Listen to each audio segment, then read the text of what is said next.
नमस्कार, आदाब।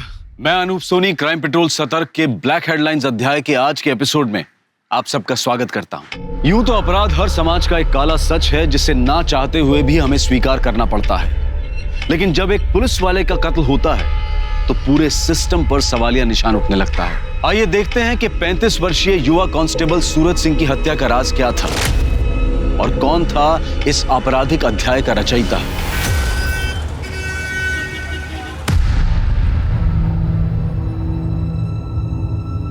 कांस्टेबल सूरज सिंह!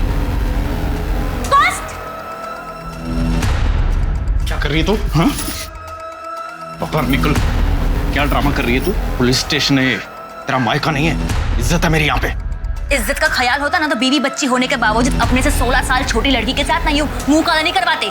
चुप निकल यहाँ से, मुंह तोड़ दूंगा तेरा। हे, तू पुलिस वाला होगा लेकिन मैं तुझसे डरती नहीं हूँ, समझा? ये बता 3 रात से कहाँ था? कौन होती है तू पूछने वाली? मार दूं तेरा मैं। औरत है, औरत बन के रह। चल निकल यहाँ से। दिखाती हूँ तुझे औरत की ताकत। अब सीधा फैमिली कोर्ट में मिलना तारीख वाले दिन। आरोही को मैं साथ लेकर जा रही हूँ। अब से हम माँ बेटी का तुमसे रिश्ता खत्म, समझे? चलो।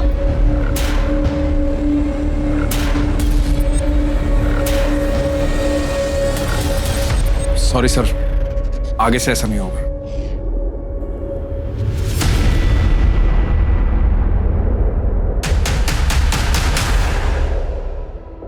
सर यही कारण है मैं सूरज को अपनी टीम में नहीं रखता। बिल्कुल ईमानदार नहीं है। घड़ी देखी थी उसकी, कितनी महंगी थी। सर नकली है। महंगी घड़ी की नकल भी 4 से 5 हजार की आती है। कितनी भी कीमती चीज हो तुम्हारे पास, तुम्हारा अगर परिवार तुम्हारे साथ नहीं है तो सब बेकार। अगर थाने में रह के कोई गड़बड़ करेगा तो लंबा सस्पेंड होगा। वो चौधरी मर्डर केस के बारे में कुछ पता चला क्या? सर खबरियों को काम पे लगा दिया है, देखते हैं क्या। Hello, sector 32 police station. अच्छा, एड्रेस बताइए।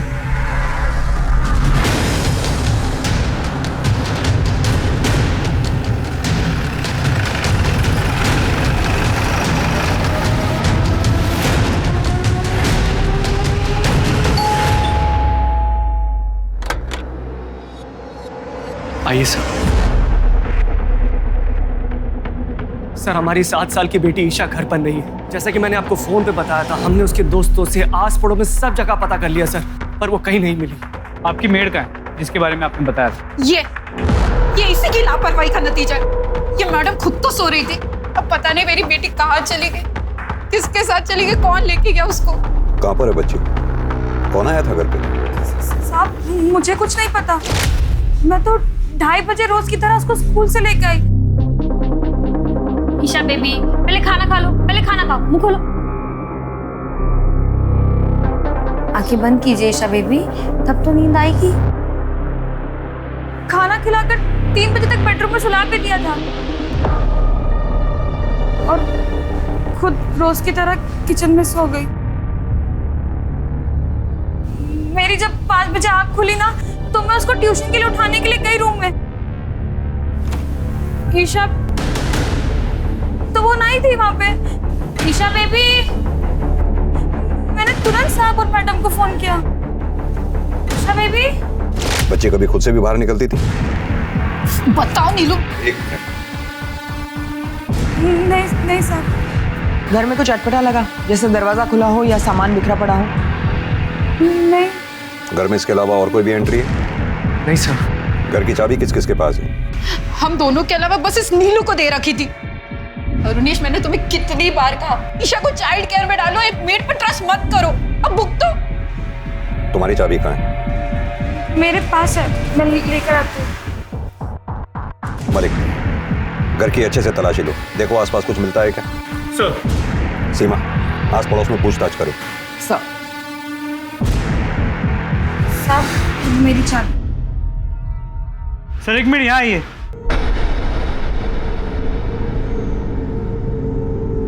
ये देखिए, सीसीटीवी कैमरा टूटा हुआ मिला, लगता है किसी ने बाहर से तोड़ दिया।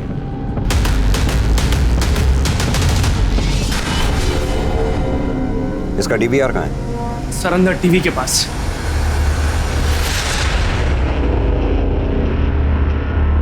2:30 बजे नीलू ईशा को लेकर घर में घुसी। ये क्या? 3:12 पे सीसीटीवी डैमेज हो गया। इसका मतलब ईशा खुद घर से बाहर नहीं गई है, उसे किडनैप किया गया है।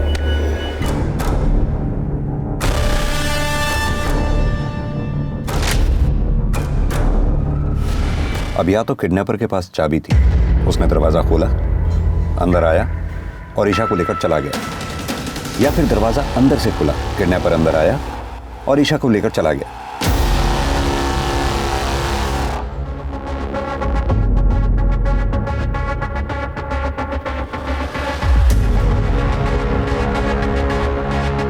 ये देखो, लगता है कैमरा किसी ने बाहर से तोड़ा। सर अंदर से भी तोड़ा जा सकता है। नहीं, अंदर से तोड़ता तो उसका हाथ या चेहरा इसमें दिखाई देता। सर एक मिनट, सर यहाँ ये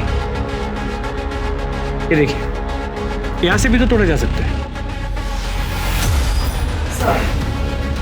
सर पड़ोसी से कुछ खास नहीं पता चला है। दोपहर का समय था तो सब लोग सो रहे थे। इनकी मेड को साथ ले लो। सर आप लोग प्लीज थाने आके ईशा की मिसिंग कंप्लेंट लिखवा दीजिए। आपके सिग्नेचर्स चाहिए होंगे। जी सर। मुझे नहीं पता कहाँ है ईशा बेबी। सर मैडम मुझे नहीं पता ईशा बेबी कहाँ है। मैं क्यों झूठ बोलूंगी?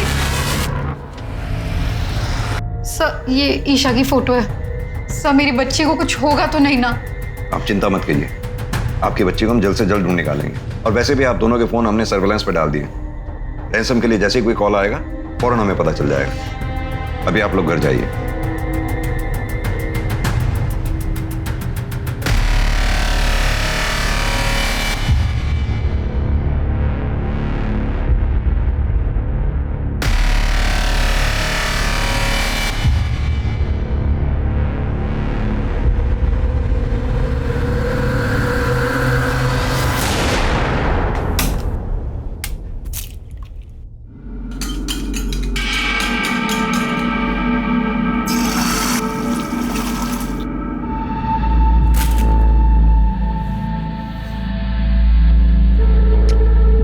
गुड मॉर्निंग बेटा, गुड मॉर्निंग। देखो मैं तुम्हारे लिए क्या लेके आया।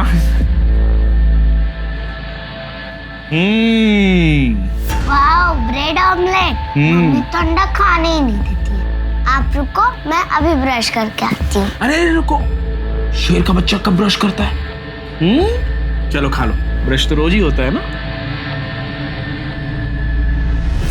यम्मी। पापा आप प्लीज मम्मी को मना लो ना, मुझे आपके हाथ का ही नाश्ता करना अच्छा लगता है।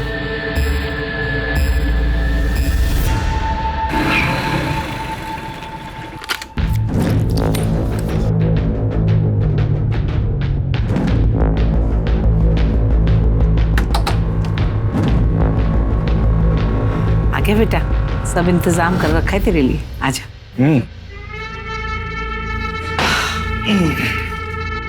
लक्ष्मी संभाल कर रखिए। चांदनी, चांदनी बेटा।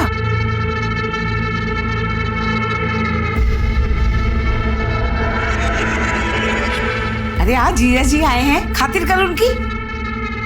मैं पकौड़े बना के लाती हूँ। जी।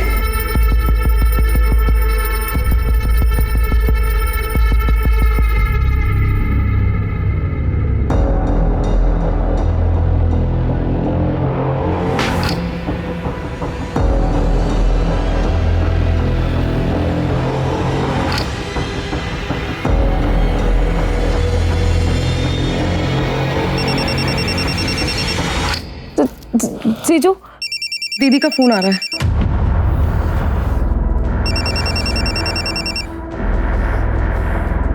हाँ बोल। बोला था ना 2-4 दिन फोन मत करना। मुझे आरोही से बात करनी है। आरोही मेरे पास है। एक बार भी याद नहीं किया उसने तुझे, और याद करती ना तो तेरी बात करवा देता। तेरे जैसा नहीं हूं मैं। चल फोन रख। मनोज।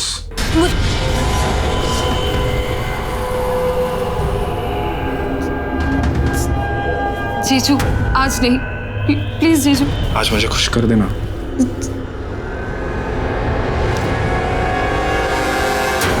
ये ईशा किडनैपिंग केस के बारे में कोई नया अपडेट? हमने ईशा की फोटो को सभी police station, highway police, railway station, bus stop और एयरपोर्ट के रोड पे सर्कुलेट किया, लेकिन कहीं से कोई लीड नहीं मिली। और लोकल किडनैपिंग गैंग के बारे में कुछ पता चला? सर मैंने खबरियों से इन्फॉर्मेशन निकाली। ईशा के केस में किसी लोकल किडनैपिंग गैंग का हाथ नहीं है। सर ये रही ईशा की मेड नीलू के कॉल रिकॉर्ड्स। वो ईशा के घर के अलावा उसके घर के पास ही 2 और बंगलों में काम करती है और उसकी बातचीत उन घरों के मालकिनों से है और उसके अलावा उसके मामा के साथ है जिसके साथ वो रहती है। सर बस ये एक नंबर है जिसपे उसकी दोपहर और देर रात लंबी लंबी बातें करती है। किसका नंबर है? शंकर पांडे, बगल के बंगले में सिक्योरिटी गार्ड है। मैं मिली थी उससे, थाने बुलाया। सर मैंने ठाकुर हाउस के पहले की सीसीटीवी फुटेज चेक की है। इस आदमी को देखिए सर यही तो है शंकर पांडे। देखो नीलू, शंकर ने हमें सब सच बता दिया।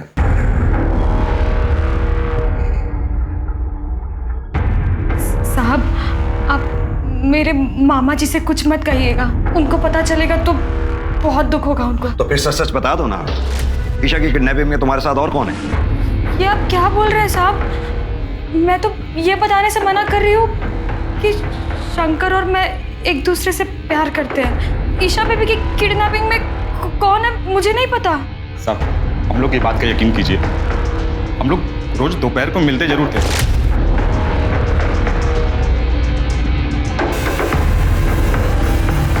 पर कल नहीं मिले थे। हम लोग गांव वाले साहब, हम लोग कहाँ किडनैपिंग करने जाएंगे? हम लोग कुछ नहीं किए।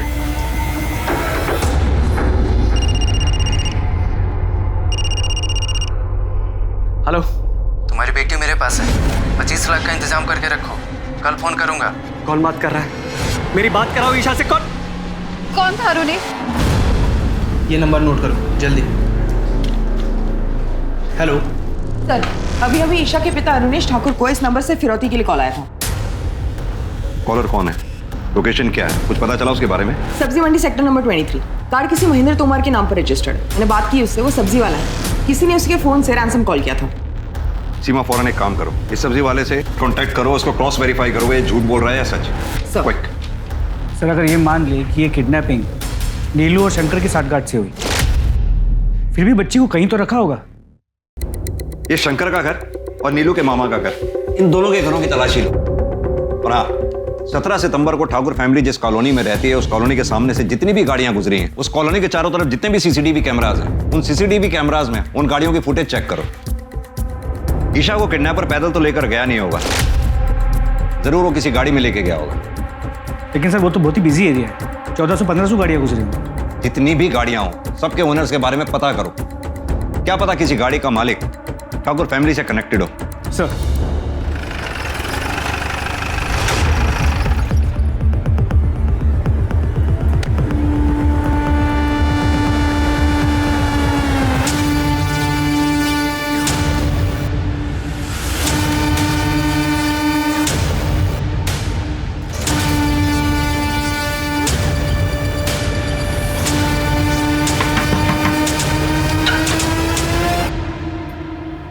क्या हुआ साहब? आप नीलू के मामा? जी साहब।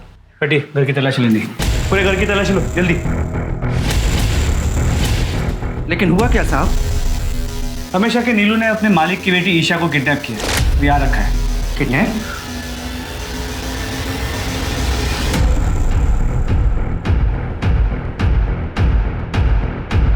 सर बच्ची नहीं मिली।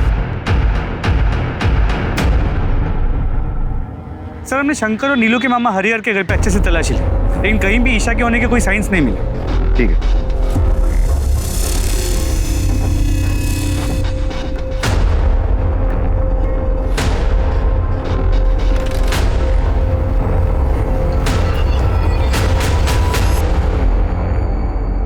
सर मैंने पता किया, वो सब्जी वाला जिसके फोन से रैंसम कॉल किया गया सालों से वहां पर सब्जी बेचता है। और सर उस एरिया में कोई सीसीटीवी कैमरा भी नहीं है जिससे कॉलर को आइडेंटिफाई किया जा सके। सर और एक बात, ईशा के स्कूल से एक नई बात पता चली है। क्या? वो अडॉप्टेड थी। सर हम दोनों एक वर्किंग कपल हैं। मेरा न्यूट्रिशन और सप्लीमेंट्स का काम है, बहुत ट्रैवल करना पड़ता है मुझे। और रूपम ब्यूटिशियंस और मेकअप आर्टिस्ट को ट्रेनिंग देती है, इसीलिए हमने एक बच्चा अडॉप्ट करने के लिए सोचा था। और सर हम उसको बहुत अच्छी परवरिश दे रहे थे। पता है हमें जितनी अच्छी परवरिश आप लोग दे रहे थे, तभी पिछली 2 पेरेंट टीचर्स मीटिंग्स में आप लोगों ने स्कूल अटेंड ही नहीं किया। पर आजकल अक्सर माँ बाप से पीटीएम छूट जाता है, ऐसे में हम कैसे अपनी बच्ची के गुनहगार हो गए? 17 सितंबर को दोपहर 2:30 बजे से 4:30 बजे के बीच में आप दोनों कहाँ पर थे? सर मैं अपने ऑफिस में था, सेक्टर 29 पे। और आप? सर मुझे याद नहीं है, मैं शायद सेक्टर 29 या 30 वाले सैलून के ब्रांच में रही होंगी। सर आप समझ भी नहीं पाएंगे इस समय हम किस चीज से गुजर रहे हैं। मैं जानता हूँ कि आप हमारी मदद करना चाहते हैं, पर कम से कम इस तरह के आरोप लगाकर हमें ट्रॉमेटाइज तो मत कीजिए ना। ठीक है, अभी आप लोग जा सकते हैं, जरूरत पड़ेगी तो फिर बुलाएंगे आपको। मलिक, इन दोनों को फिलहाल हम क्लीन चिट नहीं दे सकते हैं, इन दोनों पे नजर रखनी होगी। इन दोनों के लोकेशन डिटेल्स और सीडीआर दोनों निकलवाओ।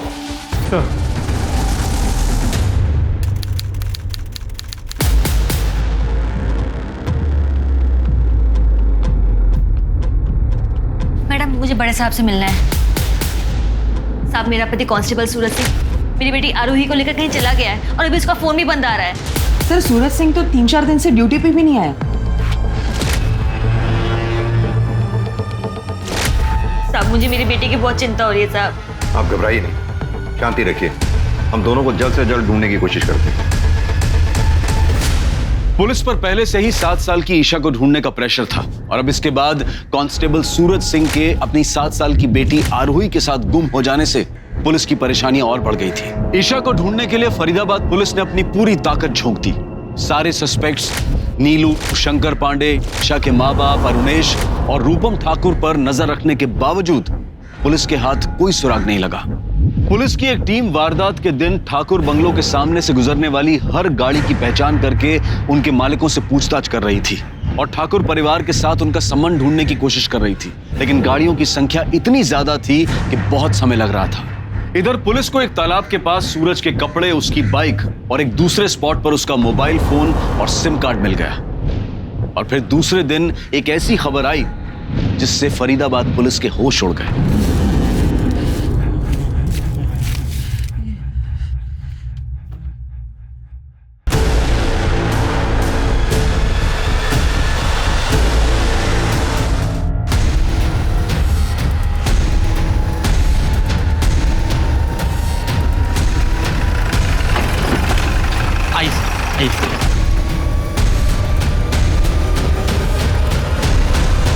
सतीश सर खुदाई करवाओ।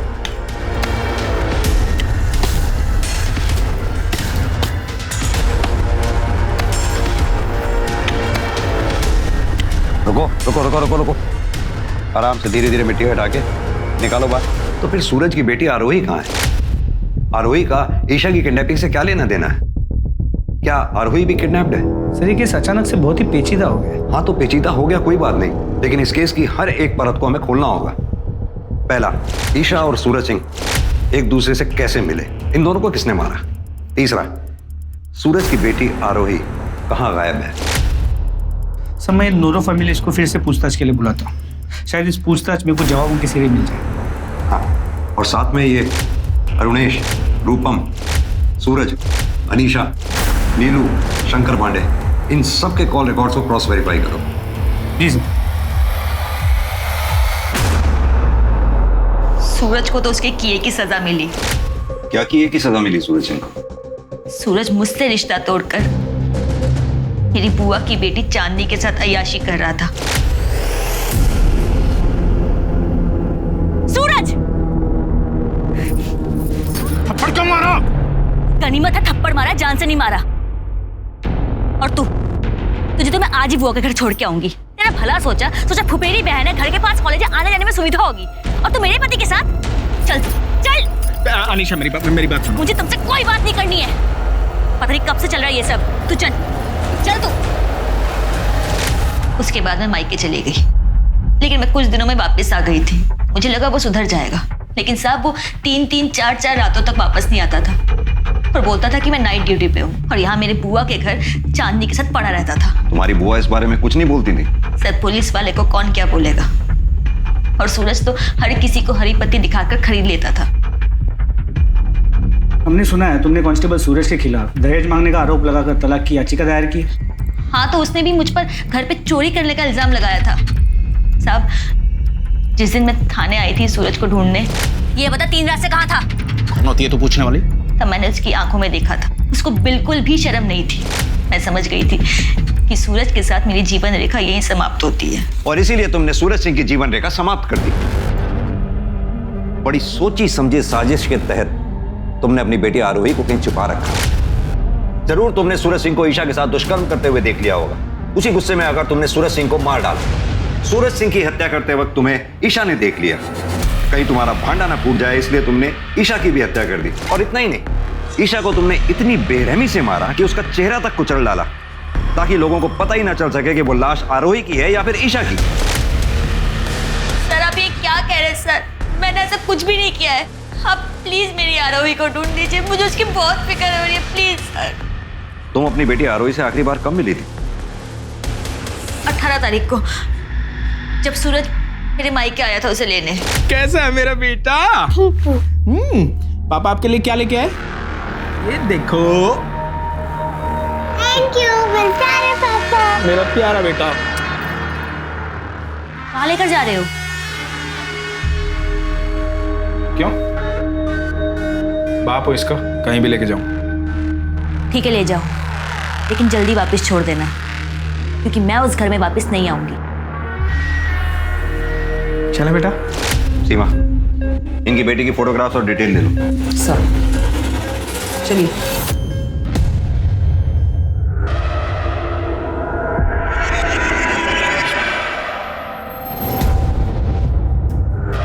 भैया 1 पैकेट दूध, चाय पत्ती, शक्कर और ब्रेड दे दीजिए।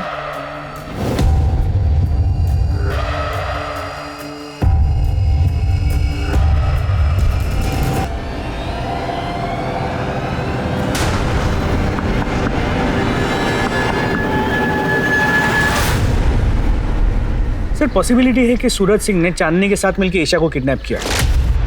सूरज और चांदनी के बीच रैंसम मनी को लेकर कहा सुनी हुई। सूरज ने रैंसम का तो प्लान ड्रॉप कर दिया, लेकिन ईशा के साथ दुष्कर्म किया। चांदनी ने गुस्से में आके सूरज के साथ साथ ईशा को भी मार दिया। सर फिर तो ये भी हो सकता है कि चांदनी ने आरोही को किडनैप कर रखा हो। होने को तो कुछ भी हो सकता है। मलिक, ये चांदनी के घर की तलाशी लो। इसे थाने इंटरोगेशन के लिए बुलाओ। सर ये नीलू और शंकर का क्या करना है? नीलू और शंकर के रिश्तेदारों को बोलो कोर्ट जाकर इन दोनों की बेल करवाएं। सर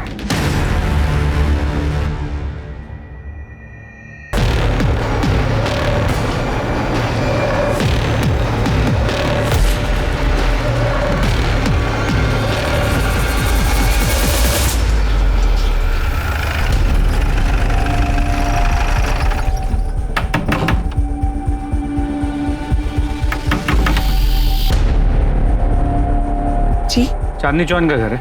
मेरी बेटी है वो। चांदनी का है, बुलाइए उसे। सब चांदनी को तो दिल्ली गए हुए 7 दिन हो गए। घर की तलाशी लो। लेकिन हुआ क्या है साहब?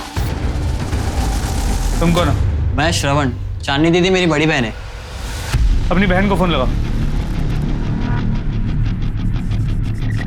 स्पीकर पर लगाओ।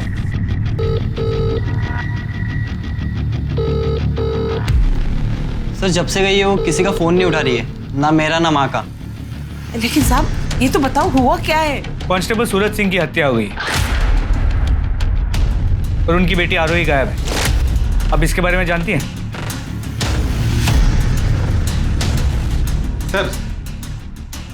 सर अंदर बच्ची तो नहीं मिली, पर ये मिला। कितने पैसे? कहाँ से? साहब वो सूरज ने मुझे दिए थे संभाल कर रखने के लिए। लक्ष्मी, संभाल कर रखिए। तेरी माँ सच बोल रही? मुझे नहीं मालूम। ठीक है, मालूम कर दे। ले चलो थाने में। एक पुलिस वाले की बहन होकर इतनी नासमझी आप कैसे कर सकती हैं? एक तो सूरज सिंह की हत्या की खबर आ गई और ऊपर से हम इस बात से परेशान थे कि आरोही के साथ भी कहीं ईशा की तरह कोई अनहोनी ना हो गई।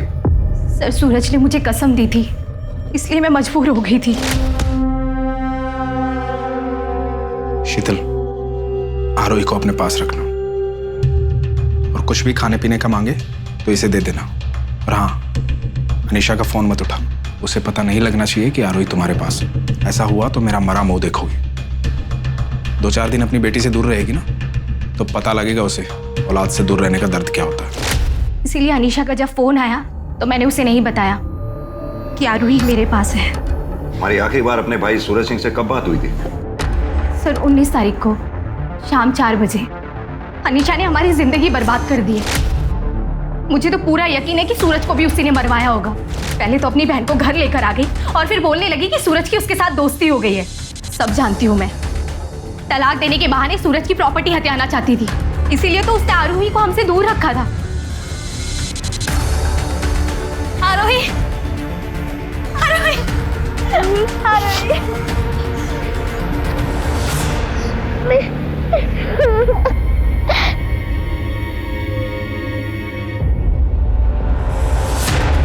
सर शीतल के बयान के बाद हम अनीशा को क्लीन चिट नहीं दे सकते और मुझे ये शीतल भी थोड़ी ओवर स्मार्ट लगती है। इस शीतल के कॉल डिटेल्स निकलवाओ। अपने आदमियों को बोलो कि अनीशा और शीतल दोनों पे नजर बना के रखें। सर मलिक, ये सूरज सिंह के लोकेशन रिकॉर्ड्स का क्या हुआ? सर कल तक आने के चांसेस है। एक बार सूरज के लोकेशन रिकॉर्ड्स आ जाए तो हमें सूरज के उस दिन का रूटीन का पता चल जाएगा और फिर हमारे लिए सूरज के कातिलों तक पहुंचना और आसान हो जाएगा।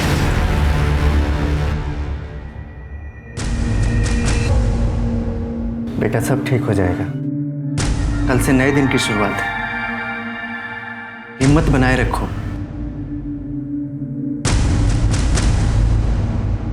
ये आप क्या बोले जा रहे हैं साहब?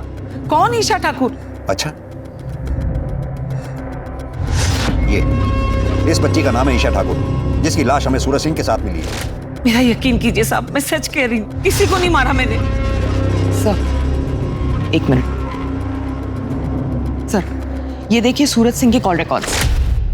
सर सूरज सिंह ने ईशा की मां रूपम से किडनैपिंग के दूसरे दिन ही बातचीत की है। सर ये देखिए, इसलिए मैंने सूरज सिंह के लोकेशन डिटेल्स चेक किया तो सूरज सिंह ठाकुर बंगलो गया और तब रूपम ठाकुर का लोकेशन भी वही का दिखा रहा है। सर ये देखिए, ये सच है। कांस्टेबल सूरज सिंह मुझसे मिला था। मैडम जी, फरीदाबाद में रोज 2-3 बच्चे किडनैप होते हैं पर मिलते कहाँ? पुलिस के पास वर्कलोड पहले ही बहुत ज्यादा। अब आप ही बताइए कि आपकी बेटी को ढूंढने में पुलिस एनर्जी क्यों लगाएगी? आप ही बताइए हमें क्या करना चाहिए? हमें बस अपनी बच्ची मिल जाए। समझदार हैं आप, इसलिए आपको फोन किया, आपके हस्बैंड को नहीं। बस 3 लाख रुपए थाने में बंटवा दीजिए, फिर देखिए आपकी बेटी चुटकियों मिल जाएगी। हाँ चलेगा, मैं 3 लाख भिजवा दूंगी, लेकिन देखिए मुझे नहीं पता कि किसे पैसे देने और किसे नहीं। मैं आपको दे दूंगी, आप अपने एंड से देख लेना। फिक्र नोट मैडम जी, सूरज सिंह की जुबान है ये। आपकी बेटी आपको सही सलामत मिलेगी। ये बात आपको हमें पहले बतानी चाहिए थी, जबकि सूरज सिंह हमारी टीम का हिस्सा भी नहीं था। मैं बताती सर, पर जब हमें ईशा के साथ साथ सूरज का मर्डर का पता चला तो हमने ये बात नहीं उठाई। आप लोग अभी जा सकते हैं। सर अब तो क्लियरली है सूरज गुनहगार लग रहा है। उसे ईशा की किडनैपिंग का पता था, शायद उसी ने ईशा के साथ दुष्कर्म किया, किसी ने उसे देख लिया और उसे मार दिया। सर फिर तो मारने वाले ईशा के माँ बाप भी हो सकते हैं। सूरज ने रूपम ठाकुर से पैसे लिए थे, उसने बच्ची लौटाने के लिए उन्हें बुलाया होगा और फिर और ज्यादा पैसे मांगे होंगे। उन्होंने देने से मना कर दिया तो सूरज सिंह ने ईशा के साथ दुष्कर्म किया और उसे मार दिया होगा और फिर गुस्से में आके अरुणेश ने या रूपम ठाकुर ने सूरज सिंह को मार दिया होगा। ये रूपम और अरुणेश, इन दोनों पे नजर बनाए रखो। मलिक, ये चांदनी चौहान का लोकेशन ट्रेस हुआ? जी सर, दिल्ली की लोकेशन। तो दिल्ली के लिए फौरन रवाना हो। दिल्ली की पुलिस की मदद से उसे अरेस्ट करके लाओ। सर, सूरज सिंह और ईशा ठाकुर की पोस्टमार्टम रिपोर्ट आ गई। दोनों मौतें 19 सितंबर को 8:30 से 10:30 बजे के बीच में हुई हैं। पर ये सूरज सिंह के पेट में अल्कोहल की मात्रा बहुत ज्यादा पाई गई। कमाल की बात है सीमा, सूरज सिंह के सर पर हत्यारे ने 2 बार वार किया। पहली बार किसी भारी डंडे से। सर यानी कातिल ने सूरज सिंह को एक बार मारा, वो मरा नहीं तो दोबारा वार किया। सीमा, तुम्हारा शक सही था, ईशा के साथ दुष्कर्म हुआ। सर सीमेंट ट्रेसेस के बारे में कुछ मेंशन है?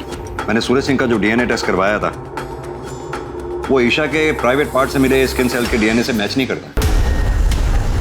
सर यहाँ पर तो अपनी पूरी की पूरी थ्योरी उल्टी पड़ती है, यानी कि सूरज सिंह ने ईशा के साथ दुष्कर्म नहीं किया, हो सकता है उसके किडनैपर साथी ने किया हो और फिर झगड़े में दोनों को मार दिया होगा। सीमा, अब हमें यह पता लगाना होगा कि ईशा का किडनैपर, रेपिस्ट, मर्डरर कौन था और उसका सूरज सिंह के साथ क्या कनेक्शन था। राइट सर, वो उन गाड़ियों के बारे में जो मैंने पता करने के लिए कहा था, जो ठाकुर कॉलोनी के घर के बाहर से उस दिन गुजरी थी, कुछ पता लगा उनके बारे में? सर काम चल रहा है, लेकिन अब तक जितने भी व्हीकल ओनर से बात हुई है उनका ठाकुर फैमिली से दूर दूर तक कोई लेना देना नहीं। बाकी जितने भी व्हीकल ओनर्स बचे हुए हैं उनकी भी जांच पड़ताल जारी रखो। सर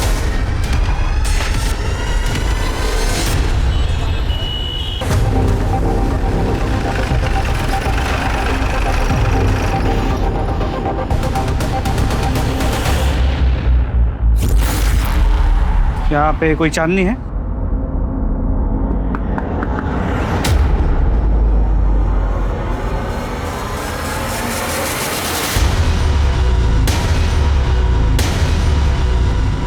सर पुलिस वाले को मारना मजाक है क्या? हमने नहीं मारा सर, और सूरज सिंह के साथ मेरा कोई अफेयर नहीं था। मैं तो अपने बॉयफ्रेंड मुजीब के साथ खुश थी, वही जबरदस्ती मेरे पीछे पड़ा था। और इसीलिए तुमने सूरज सिंह को रास्ते से हटा दिया? नहीं सर, ऐसा कुछ नहीं है। ऐसा ही है। उस दिन ईशा ठाकुर सूरज सिंह के साथ थी। ईशा ठाकुर ने तुम दोनों को सूरज सिंह को मारते हुए देख लिया, इसलिए तुमने ईशा ठाकुर को मार दिया। और इतना ही नहीं, उसे मारने से पहले मुझे तुमने उसके साथ दुष्कर्म भी किया। सर ये सरासर झूठ है सर, क्या बोल रहे हो आप? आपके पास क्या सबूत है? सबूत है ना, ये लोकेशन रिकॉर्ड, जिससे साफ जाहिर होता है कि 19 सितंबर की रात को तुम तीनों यानी कि सूरज सिंह और तुम दोनों की लोकेशन एक ही जगह थी। बड़ी सोची समझी साजिश के तहत तुम लोगों ने सूरज सिंह को अपने घर खाने पे बुलाया, उसे दारू पिलाई। सूरज सिंह को जब ये पता लगा कि ईशा ठाकुर को किडनैप करके तुम लोगों ने घर में रखा हुआ है, तुम लोग उसी साजिश के तहत ईशा ठाकुर और सूरज सिंह को खेत पे ले गए, जहाँ ले जाकर दोनों को मार दिया। अरे सर आप तो बिल्कुल टीवी सीरियल जैसा बता रहे हो, इतना कुछ भी नहीं हुआ था। एग्जैक्टली क्या हुआ था वो मैं आपको बताती हूँ। उस दिन मेरा बर्थडे था। Happy birthday to you, happy birthday dear चांदनी।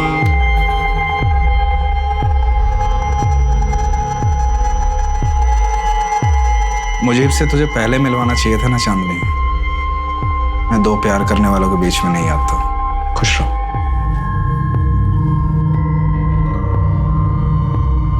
मैं भी घर जाके अनीशा से बात करूंगा, फिर से अपनी दुनिया बसाओ।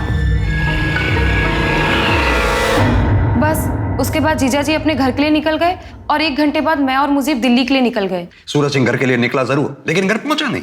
सर अब आगे क्या हुआ हमें क्या मालूम, आप खुद सोचिए ना, अगर हम लोगों ने ये कांड किया होता तो हम अपना मोबाइल नहीं बंद करते। बंद नहीं किया तो क्या हुआ? तुम फोन उठा भी तो नहीं रही थी। सर वो तो इसलिए क्योंकि माँ मुजीब को पसंद नहीं करती थी, वो बेवजह का ज्ञान बांटने लगती। तो चांदनी का बयान सही है। सूरज की मोबाइल की लोकेशन रात 10 बजे तक चांदनी के घर की थी, और उसके बाद उस जगह की जहाँ पे हमें सूरज के कपड़े और मोबाइल मिले। वारदात की जगह कोई सीसीटीवी भी नहीं है, वरना सब क्लियर हो जाता।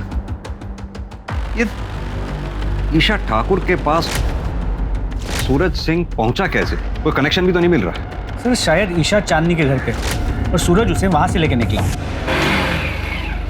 लेकिन मलिक ये बस एक थ्योरी है, हमारे पास कोई सॉलिड एविडेंस नहीं है। ये ईशा ठाकुर के केस में कौन कौन प्राइमरी सस्पेक्ट्स हैं?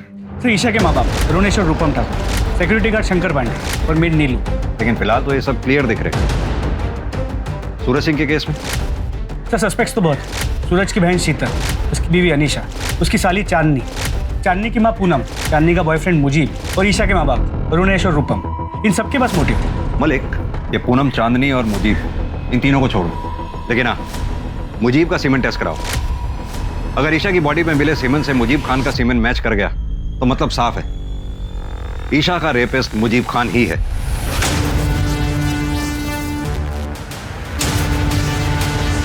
110 दिन बीत चुके थे, लेकिन ईशा के किडनैपर्स, रेपिस्ट और कातिल का कुछ पता नहीं चला था, और पुलिस ईशा और कांस्टेबल सूरज सिंह की लाश एक साथ एक जगह मिलने का कनेक्शन भी नहीं ढूंढ पाई थी। कांस्टेबल सूरज सिंह के कातिलों का भी कुछ पता नहीं चला था, और फिर एक मामूली से केस की कार्यवाही के दौरान पुलिस के हाथ एक ऐसा अहम सुराग लगा जिसने इस केस को परत दर परत खोल कर रख दिया। चलो उठो तुम सब, उठो। अभी तो छोड़ रहा हूं, और आगे से तुम सबके खिलाफ बाइक रेसिंग की कोई भी कंप्लेंट आई ना तो सीधा अंदर कर दूंगा, समझे? चलो सीधे अपने अपने घर जाओ। इधर आओ, तुम दोनों जाओ। चांदनी का भाई है ना, बाइक रेसिंग करता है। हाथ दिखा जरा, बहुत महंगी घड़ी पहनी है। SS, इसका मतलब है सूरज सिंह। क्यों घुमा रहा है इतना? ये घड़ी सूरज सिंह की है।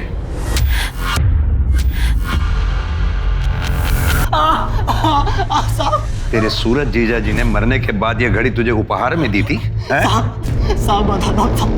बता। साहब मुझे सूरज जीजा जी की घड़ी, बाइक, मोबाइल और कपड़े ठिकाने लगाने का काम मिला था साहब। मुझे जैसा कहा गया था मैंने वैसा किया साहब।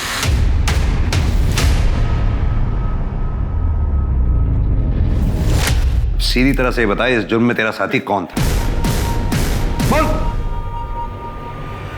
बहुत घुमाया तुम लोगों ने। अब सीधी तरह से यह बताओ कि सूरज सिंह को कैसे मारा, ईशा ठाकुर को किडनैप और रेप एंड मर्डर कैसे किया? कौन ईशा ठाकुर? सर ईशा को हमने आज तक देखा ही नहीं, तो कैसे किडनैप करेंगे और क्यों मारेंगे? तू तो पहले ही दिन से झूठ बोल रहा है। तेरी बात का यकीन करूं भी तो कैसे? सर ये सच कह रहा है। जहाँ तक सूरज का सवाल है, हमने उसे मारने की कोशिश जरूर की थी।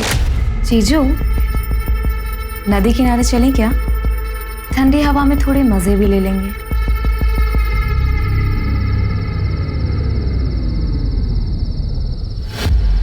ये मुझे क्या हमारी रासलीला की वीडियो बनाएगा? नदी किनारे जाने का शॉर्टकट पता है मुझे, जल्दी पहुंचेंगे। फिर सर हम उसे नदी किनारे नहीं बल्कि जंगल लेकर गए। बाइक क्यों रोकी? कहाँ लेके आया जंगल में? जीजा जी, मैंने आपसे कितनी बार कहा कि मैं आपसे प्यार नहीं करती। मैं मुजीब से प्यार करती हूँ और ये मेरा बचपन का प्यार है और हम दोनों एक दूसरे से शादी करना चाहते हैं। जी सर। मजनू, मुझे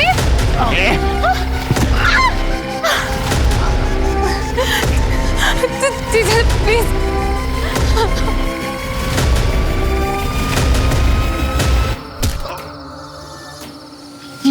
ये तो मर गया। अच्छा वो मर गया, लेकिन इसके बॉडी का कुछ तो करना पड़ेगा ना। ये पुलिस वाला है, पकड़े जाएंगे हम। एक काम करते हैं, घर जाते हैं, फावड़ा लाते हैं, यहीं कहीं जंगल में गाड़ देते हैं इसको। लेकिन उससे पहले इसके घड़ी, कपड़े सब निकाल लेते हैं। मुझे पहले से ही लग रहा था कि कुछ ना कुछ गड़बड़ जरूर होगी, इसलिए मैंने हम तीनों के फोन घर पे ही छोड़ दिए थे। उसके बाद सर हम घर आए, सूरज के कपड़े, घड़ी, मोबाइल और बाइक श्रवण को दी और कहा कि उसे ठिकाने लगा दे। और फिर हम फावड़ा लेके जंगल गए।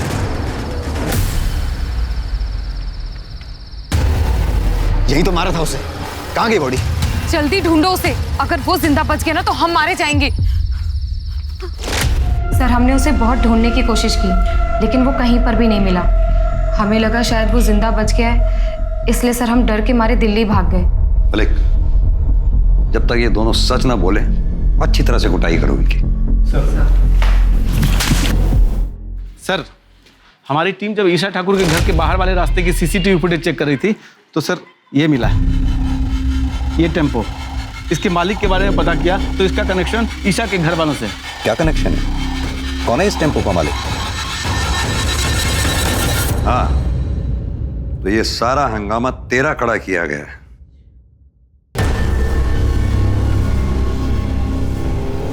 तेरे टेम्पू से हमें बाल मिले, जो डीएनए टेस्ट से साफ हो ही जाएगा कि वो बाल ईशा के हैं। तू सीधी तरह से ये बता कि तूने ईशा को किडनैप कैसे किया और मारा कैसे?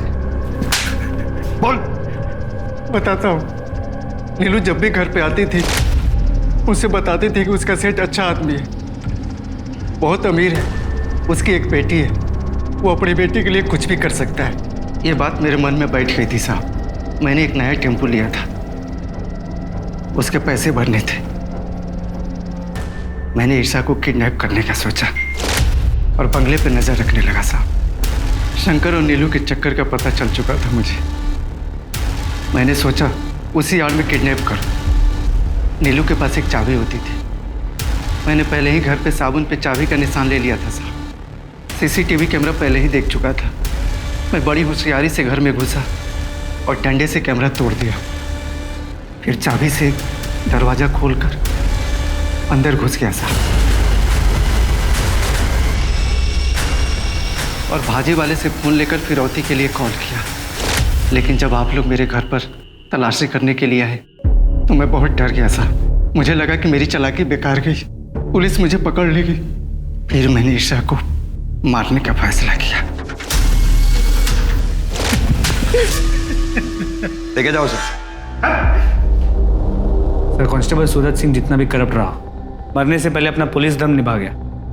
ईशा के लिए आखिरी सांस तक लड़ता रहा। मलिक, चांदनी चौहान, पूनम चौहान, श्रवण चौहान और चांदनी का बॉयफ्रेंड मुजीब खान, इन चारों के खिलाफ अटेम्प्ट ऑफ मर्डर और सच छुपाने के जुर्म केस दायर करो। जी सर। आज के समय में शायद कोई भी कभी भी धोखा दे सकता है, चाहे वो खून का रिश्ता हो या फिर मामूली जानकार, पर सतर्क रहना ही अपराध से बचने की सबसे पहली सीख है। देखते हैं हमारे आज के एपिसोड की दूसरी कहानी। नमस्कार, आदाब। मैं अनूप सोनी क्राइम पेट्रोल सतर्क के ब्लैक हेडलाइंस अध्याय के आज के एपिसोड में आप सबका स्वागत करता हूं। जब भी हमारी सोच सच से जुड़ी हुई होती है, तब शायद हम एक सुलझी हुई जिंदगी जी रहे होते हैं, लेकिन हर इंसानी मन का एक अलग संसार होता है, जिसमें वो अपनी सोच का एक ऐसा ताना बाना बुन लेता है जिसमें चाहे जितना भी झूठापन क्यों ना हो, उसके लिए वही सच होता है। ये केस एक ऐसे ही अचरज से जुड़ा था, और इस केस में जो सामने आने वाला था वो इतना अचंभित कर देने वाला था कि इस केस से जुड़ी खबरें लगभग हर अखबार की फ्रंट पेज हेडलाइन बन जाने वाली थी।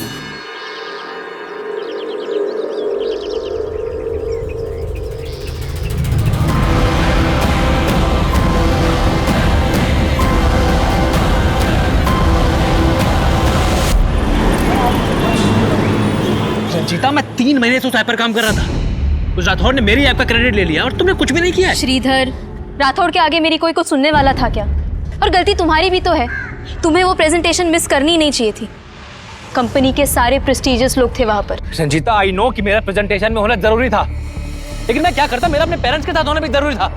उस राठौड़ की इतनी हिम्मत कैसे हुई? उसको तो छोड़ूंगा नहीं, देखना तुम। देखो, मैंने तुम्हें अप्रिशिएट किया, तो ये मैं समझना कि तुमको सब कुछ आता है। इधर ये क्या तरीका है? बाहर जाओ तुम। आपने मुझसे कहा था कि आप मेरी ऐप मेरे बिहाफ पे रिप्रेजेंट करेंगे, लेकिन आप इधर ज्यादा उठ मत।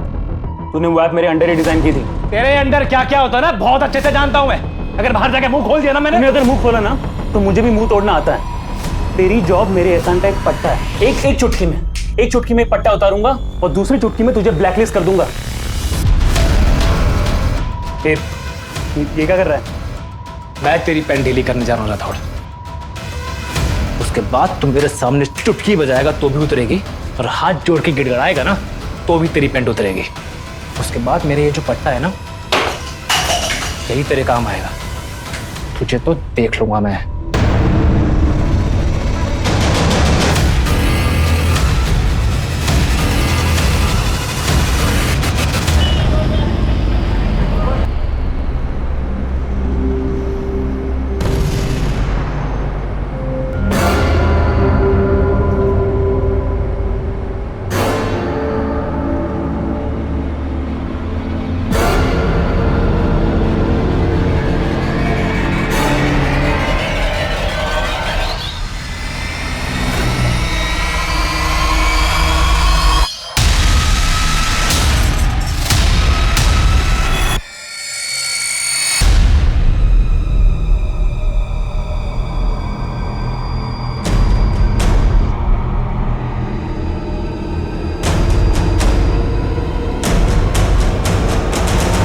Cheers.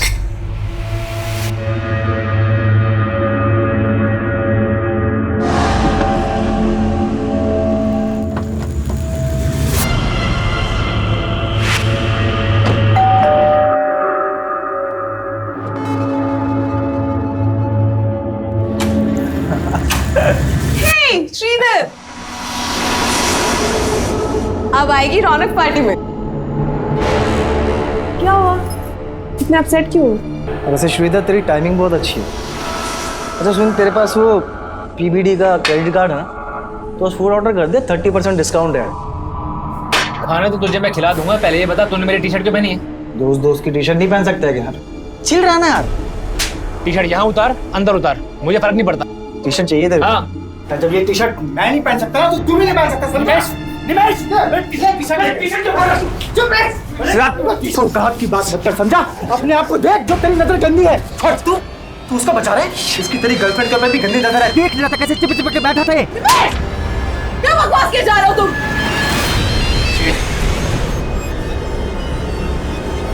ये लड़का फोन ही नहीं उठा रहा। पता नहीं क्या क्या चल रहा होगा इसके दिमाग में।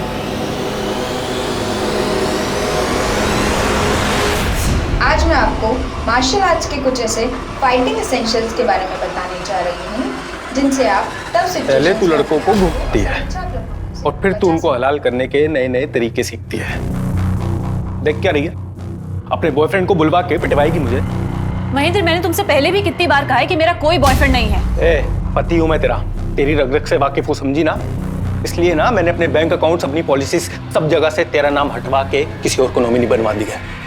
तुम्हें लगता है कि मैं मर्डर करवाऊंगी तुम्हारा?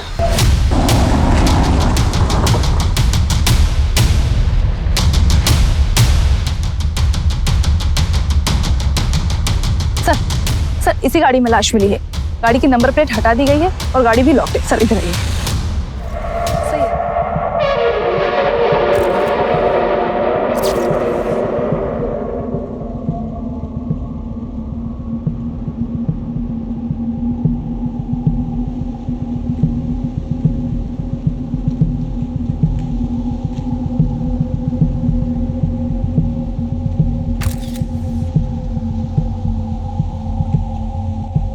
सर, गाड़ी में गाड़ी के पेपर्स नहीं है, सिर्फ गाड़ी के फर्श पे पानी की खाली बोतल पड़ी है। इस बंदी की ना तो कोई आईडी है, ना ही पर्स वगैरह है। किलर चाहता नहीं होगा कि विक्टिम की कोई आइडेंटिटी पता चले, इसीलिए पर्पसली गाड़ी के नंबर प्लेट भी हटा दी और गाड़ी में कुछ भी ऐसा नहीं छोड़ा है जिससे विक्टिम को लेकर कोई लीड मिल सके। और एक बात सर, जिस तरह से टेप और पॉलिथीन लपेट के इस बंदी का मर्डर किया गया, ऐसा लग रहा है कि किलर्स एक से ज्यादा होंगे। लाश की पहचान करना पुलिस के लिए मुश्किल नहीं था, लेकिन इस केस की गुत्थी सुलझाना बेहद मुश्किल था, क्योंकि इस अचंभित कर देने वाले क्राइम सीन को रचने वाला दिमाग पुलिस को घुमाने में खुद को माहिर समझता था। पर वो दिमाग था किसका, उसका मकसद क्या था, यह पता करना वाकई में चैलेंज था।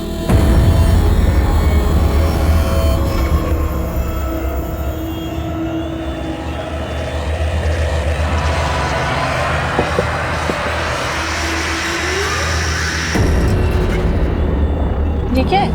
अरे सुन,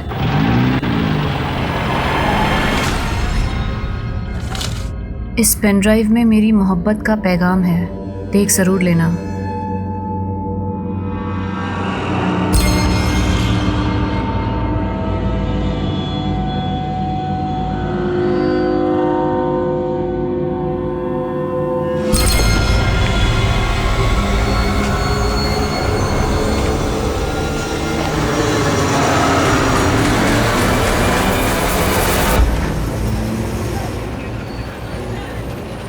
श्रीधर, तुम्हें पहले फ्लैट खरीदना चाहिए। तुम आई बाबा को यहाँ मुंबई में लाना चाहते हो ना, तो पहले घर ले लो, कार तो बाद में भी ले सकते हो। तो कार लेने का आइडिया फिर मैं ड्रॉप ही कर देता हूँ। श्रीधर, एक मिनट होल्ड करना। राठौर सर पूछ रहे कि वो ऐप कब तक डेवलप होगी। तुम जाओ, मैं खुद बात कर लूँगा। ओके। हाँ बोलो, क्या बोल रही थी? किसी लड़की की आवाज़ सुनी मैंने, तुम्हारी गर्लफ्रेंड है? अरे नहीं बाबा, कलीग है मेरी। तो क्या हुआ, कलीग गर्लफ्रेंड नहीं हो सकती? हो तो सकती है, पर क्या?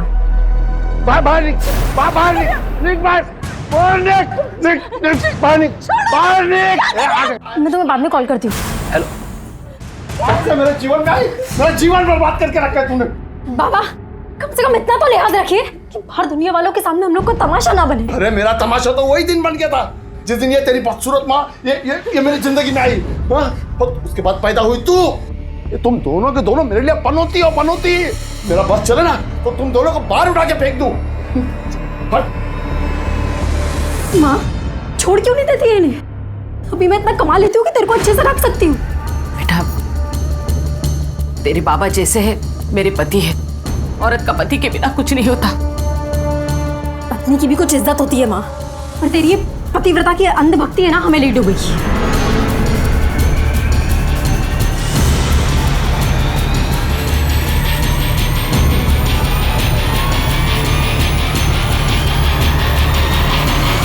तुम तो कहती थी कि हमें कभी नेगेटिव नहीं होना चाहिए, और तुम खुद अपने पापा को लेकर इतनी नेगेटिव हो। मेरे बाबा उस कैटेगरी में नहीं आते। उनका बस चले तो ना वो मेरी आई को जिंदा छोड़ेंगे और ना मुझे। फिर तो तुम्हें पुलिस के पास जाना चाहिए, इसे इतना लाइटली मत लो। तुम पुलिस के पास गए? तुम्हें शक था ना कि कोई तुम्हारी जान ले सकता है? मेरी फिक्र मत करो, मैंने ऐसे पत्ते बिछा दिए हैं कि कोई मेरा बाल भी बांका नहीं कर सकता।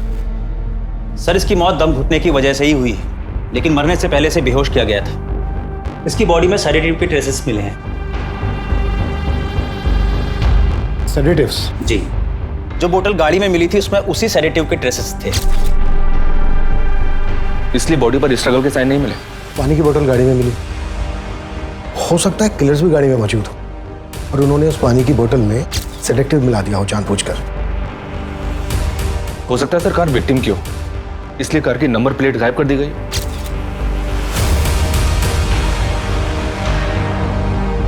एक बात समझ में नहीं आ रही है, अगर किलर्स विक्टिम को बेहोश करके मारना चाहते थे तो फिर विक्टिम के हाथ में टेप से बांधे क्यों? Hello sir. हाँ बोलो। 33 नंबर से गाड़ी के ऑनर का पता चला है। ये गाड़ी किसी राजेश पई के नाम पर रजिस्टर्ड है। क्या विक्टिम ही राजेश पई है? जी नहीं सर, मैंने इसकी डिटेल्स निकलवाई है। ये राजेश पई कोई और है। राजेश भाई वो लड़का कौन है जिसकी लाश मिली है तेरी गाड़ी में? सर वो मेरी गाड़ी नहीं है, मैंने तो अपनी गाड़ी 1.5 महीने पहले श्रीधर को बेच दी थी। तो फिर ये लड़का कौन?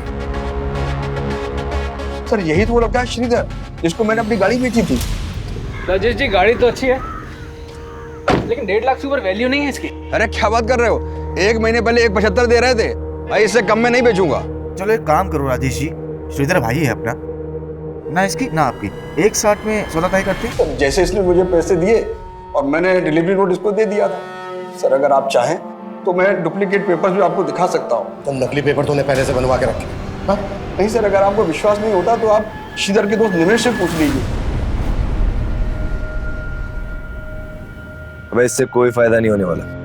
मुझे नहीं लगता है कि इस जन्म में तेरे बाल वापस लौटेंगे भी नहीं। तू ना बेटा मजे मत ले, समझा, वरना ना तेरे ही बाल उड़ा दूंगा।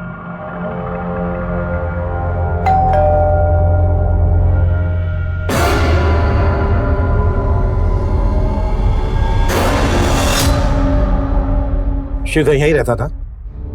जी सर। पर सर श्रीधर तो गांव गया हुआ है।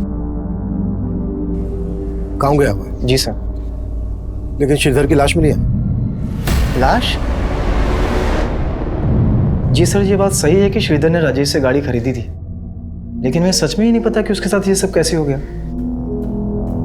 तुम लोगों ने श्रीधर को आखिरी बार कब देखा था? 4 दिन पहले सर, जब वो गांव जाने के लिए निकल रहा था। अबे तू इतनी रात को कहाँ जा रहा है श्रीधर? घर जा रहा हूँ पेरेंट्स से मिलने के लिए।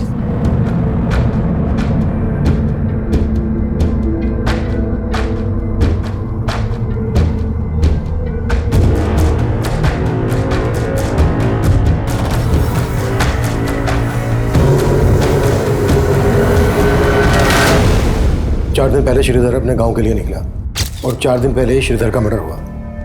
जब श्रीधर अपने गांव नहीं पहुंचा तो उसके घर वालों ने तुम लोगों को फोन नहीं किया? नहीं सर, उसके घर वालों से हमारी बात नहीं होती थी और ना ही हमारे पास उनका नंबर है। इन 4 दिन में तुमने भी श्रीधर को कोई कॉल नहीं किया? नहीं सर, क्योंकि सर ने सपने में भी नहीं सोचा था कि उसके साथ ये सब हो जाएगा। छुपा तो नहीं रहे हो तुम दोनों हमसे कुछ? नहीं सर। काम क्या करता था श्रीधर? सर वो गोल्डन आर्या इन्फोटेक कंपनी में सॉफ्टवेयर इंजीनियर था। श्रीधर का किसी के साथ कोई लड़ाई झगड़ा दुश्मनी, कोई लड़की का चक्कर, गर्लफ्रेंड वगैरह? नहीं सर, ऐसा तो कुछ भी नहीं था। श्रीधर का नंबर दो हमें। जी सर। और जिस कमरे में वो रहता था वो कमरा दिखाओ। आइए सर।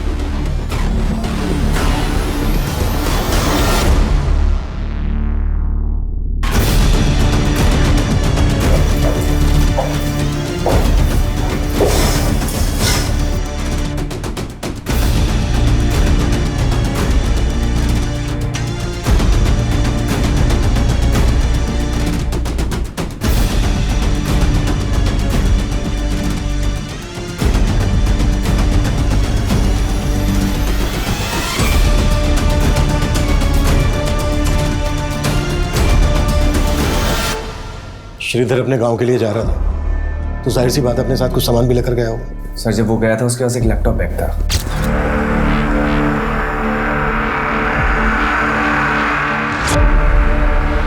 सिर्फ एक लैपटॉप बैग? कोई दूसरा बैग, लगेज बैग वगैरह लेकर नहीं गया अपने साथ? नहीं सर, वो उसका लैपटॉप बैग बड़ा था, हो सकता है उसमें कुछ कपड़े।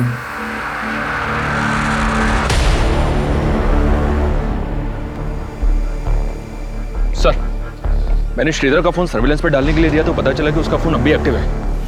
पहल जारी है लेकिन कोई उठा नहीं रहा है। What? श्रीधर का फोन अभी भी एक्टिव है? जी सर। अब मैं हूँ इतना चार्मिंग, लड़कियां तो इम्प्रेस हो ही जाएंगी। पर शादी सोच समझ के करना। हाँ शादी भी हो जाएगी, पहले घर तो खरीद लूँ। अच्छा, कोई घर देखा तुमने? कहाँ, अभी कहाँ, अभी तो बस बजट ही बना रहा हूँ। 80 लाख का होम लोन मिल सकता है मुझे, लेकिन उसके लिए 10-15 लाख कैश तो हाथ में होना चाहिए ना। काश मैं तुम्हारी कोई मदद कर पाती। अरे पैसों की प्रॉब्लम नहीं है, एक बंदा है जो 10 लाख ब्याज पे दे रहा है, बस कैश को वाइड करने का जुगाड़ ढूंढना पड़ेगा। देखो, जो भी करोगे ना, अपने रूममेट से बच के करना। अरे मैंने तो अपने बॉस की हवाइयाँ उड़ा दी, फिर रूममेट्स तो मेरे आगे प्या दें। श्रीधर 1 मिनट। श्रीधर, आई के 20 मिस कॉल्स आए, पता नहीं आज बाबा ने क्या कर दिया होगा। मुझे अभी जाना होगा, मैं रखती हूँ।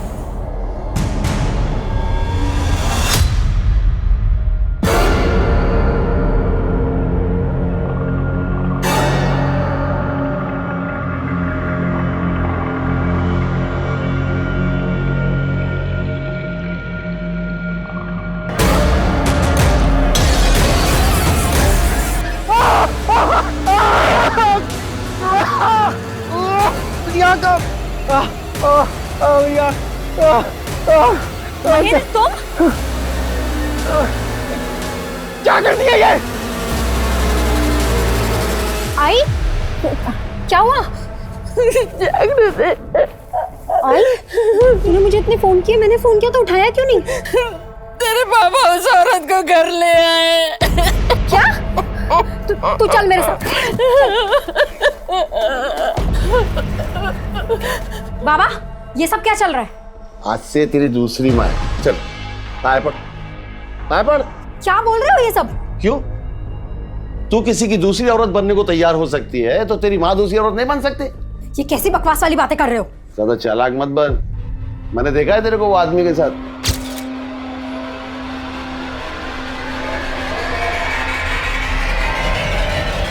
आपका पूरा दिमाग खराब हो गया है बाबा। अभी शर्मा मत। अच्छा क्या तूने खुद ही ढूंढ लिया अपने लिए? जा जा, भाग जा उसके साथ। वैसे भी कोई दूसरा मिलने वाला नहीं तेरे, जा।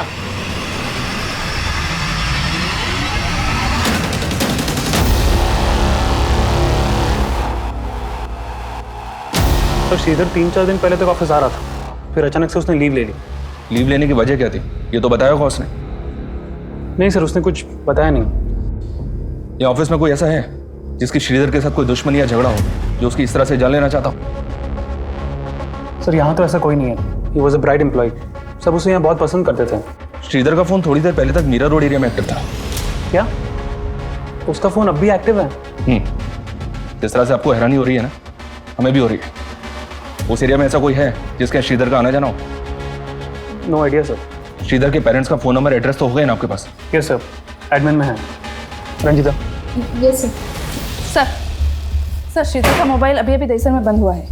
फिलहाल ये समझना मुश्किल है कि उसका मोबाइल ऑन किसने किया होगा। ये जो कुछ भी है इसका श्रीधर के मर्डर से लेना देना जरूर है।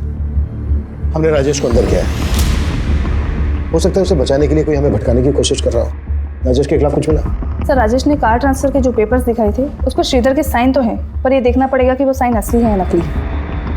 एक काम करो, राजेश को जाने दो और नजर रखो उस पर, और पता करो कि मर्डर से पहले राजेश ने कहीं से सेडेटिव्स खरीदे थे क्या, और वो टेप और पॉलीबैग्स भी जिनका श्रीधर के मर्डर में इस्तेमाल हुआ है। श्रीधर के घर वालों से कांटेक्ट किया? जी सर, मनीष सर ने श्रीधर की मां को शिनाख्त के लिए बुलाया।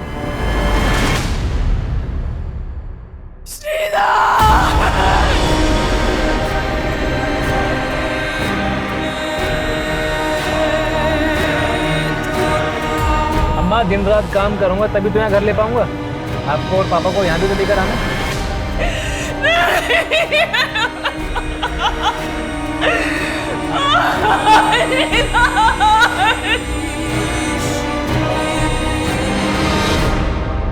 अनिंदिता जी, हमें आपके बेटे श्रीधर की लाश एक गाड़ी में मिली।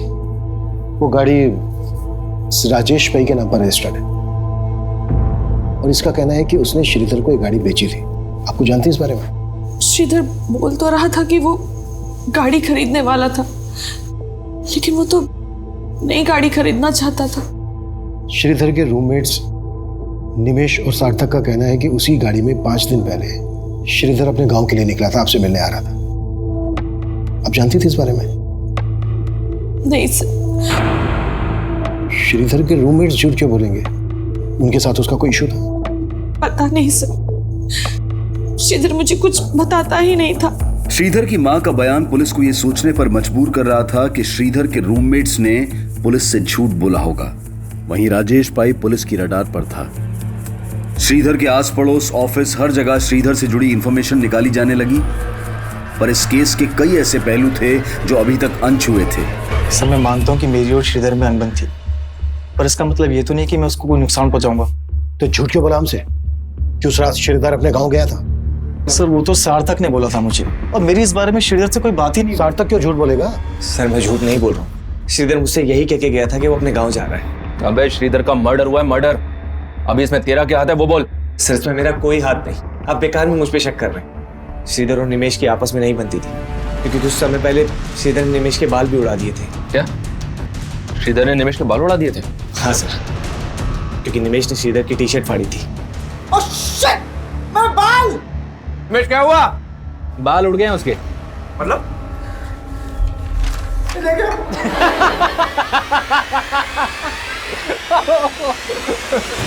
तूने मेरी टी शर्ट फाड़ी थी ना, इसलिए मैंने तेरे शैम्पू में हेयर रिमूवल मिला दिया था।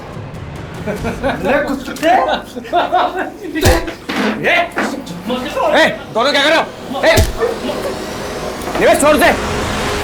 सर उस दिन के बाद से निमेश बात बात पे बोलता था कि वो श्रीधर से ऐसा बदला लेगा कि वो कभी नहीं भूलेगा। सर, वो तो मैंने गुस्से में बोल दिया था, और इसका मतलब ये थोड़ी है कि मैं उसको मारूंगा। ये सार्थक घुमा रहा है आपको सर, और मैं अब दावे के साथ कह सकता हूँ कि श्रीधर गांव गया ही नहीं होगा। सार्थक नहीं किया कुछ ना कुछ। अच्छा, वजह क्यों करेगा सार्थक ऐसा? क्योंकि श्रीधर ने सार्थक से उसकी गर्लफ्रेंड छीन ली थी। कौन गर्लफ्रेंड? दृष्टि।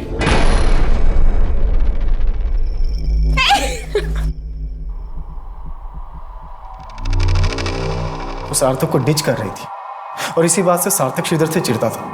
सर दृष्टि बहुत ही फ्रैंक है, वो बस श्रीधर को सोते हुए देख के उसे डराने की कोशिश कर रही थी।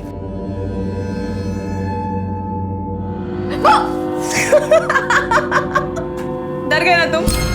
Get up, it's Sunday. Don't waste your day. उठो। सर निमेश के दिमाग में कचरा भरा हुआ, वो मुझे हमेशा भड़काने की कोशिश करता था। मुझे जितना ट्रस्ट दृष्टि पे था उतना ही श्रीधर पे। सर आपको यकीन नहीं होता तो आप दृष्टि से पूछ लीजिए।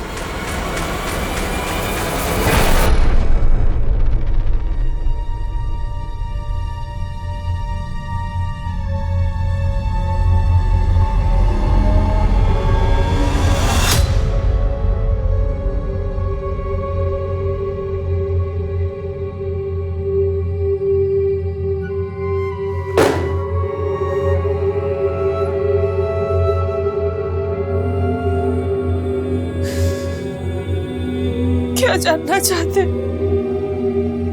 क्या बताऊं मैं आपको?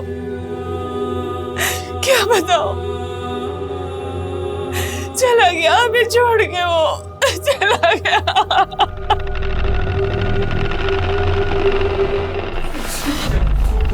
तो इतने दिनों से तुम मुझे फॉलो कर रहे थे, और मुझे लग रहा था कि कोई और मुझे स्टॉक कर रहा है, मेरा पीछा कर रहा है, मुझे तरह तरह के मैसेजेस भेज के मुझे परेशान कर रहा है, लेकिन ये सब तुम कर रहे थे। क्यों महेंद्र? चुप! क्या समझदार बनने की जरूरत मत कर। समझ गई ना? मैं चालाक बन रही हूँ? महेंद्र तुम चालाक बन रहे हो, मुझे जलील करते रहते हो तुम। ये सब तुम मुझसे छुटकारा पाने के लिए कर रहे हो ना? कर रहा था, छुटकारा पाने के लिए कर रहा था, ठीक है? लेकिन अब मैं तुझे एक बात बता रहा हूँ, मैं तुझे ना तेरे इरादों में कामयाब नहीं होने दूंगा, चाहे कुछ भी हो जाए। पेपर्स में मारना तूने, देख लूंगा तुझे मैं। निमेश और सार्थक दोनों अलग अलग कहानी सुना। लेकिन जब श्रीधर का फोन ऑन हुआ तब निमेश और सार्थक हमारे साथ थे, राजेश भी हमारी कस्टडी में था। तो फिर वो कौन होगा जिसने श्रीधर का फोन ऑन किया होगा? सर दृष्टि, शायद वो भी शामिल हो सके। सर आपको गलतफहमी हुई है, श्रीधर का फोन मेरे पास क्यों होगा? पर तुम ये तो मान रही हो ना कि तुम श्रीधर को पसंद करती थी। सर मैं पसंद करती थी श्रीधर को, लेकिन सिर्फ एज अ दोस्त, उससे मेरा अफेयर नहीं चल रहा था। लेकिन निमेश तो कह रहा है कि सार्थक तुम पे और श्रीधर पे शक करता था। सर सार्थक का मुझ पर विश्वास था, ही ट्रस्टेड मी लाइक एनीथिंग। कहीं ऐसा तो नहीं है कि ये बोल के तुम सार्थक को बचा रही हो और निवेश को फंसा? सर मैं किसी को नहीं बचा रही हूँ, मैं सिर्फ वही बोल रही हूँ जो मुझे लगता है। सर श्रीधर के कॉल रिकॉर्ड चेक किए मैंने। दृष्टि के अलावा श्रीधर की रंजीता नाम की लड़की के साथ भी काफी बातें होती थी। कौन है रंजीता? उसके अंडर काम करती थी। श्रीधर और रंजीता का कोई चक्कर, अफेयर वगैरह? अफेयर का तो कोई हिंट नहीं मिला है, बस इतना पता चला है कि श्रीधर के बाद उसकी पोस्ट की सबसे बड़ी दावेदार थी। सर श्रीधर और मैं सिर्फ कलीग्स थे, हमारा कोई अफेयर नहीं चल रहा था। कॉल रिकॉर्ड चेक किए हमने तुम्हारे। ऑफिस के बाद जब जब तुम श्रीधर को फोन करती थी, उसके बाद राठौड़ तुम्हें फोन करता था। क्या चल रहा था ये? देखो कुछ भी छिपाना मत हमसे। मालूम है हमें राठौड़ के साथ तुम्हारा होटल में आना जाना था, और जब जब तुम उसके साथ होटल में आती जाती थी उसके बाद श्रीधर को फोन करती थी। क्या खिचड़ी पकड़ी थी है?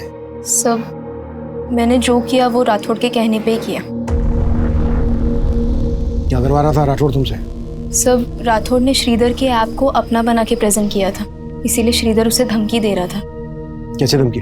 सब श्रीधर उससे बदला लेना चाहता था और राठौड़ मुझे यूज करना चाहता था। मतलब किस तरह से तुम्हें यूज करना चाहता था? सर वो चाहता था कि मैं ये पता लगाऊं कि राठौड़ को लेके श्रीधर के दिमाग में क्या चल रहा है, इसीलिए मैं उससे बात करती थी।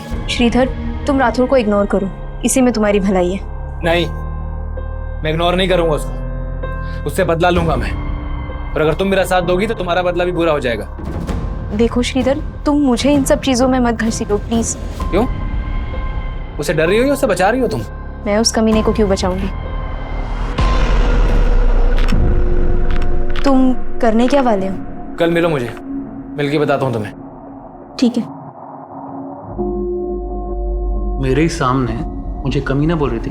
हाँ, उसे शक नहीं होना चाहिए था ना। सर मैंने अपनी मर्जी से ये सब नहीं किया है, मेरी तरह ऑफिस की कई लड़कियां राठौड़ से तंग आ गई है।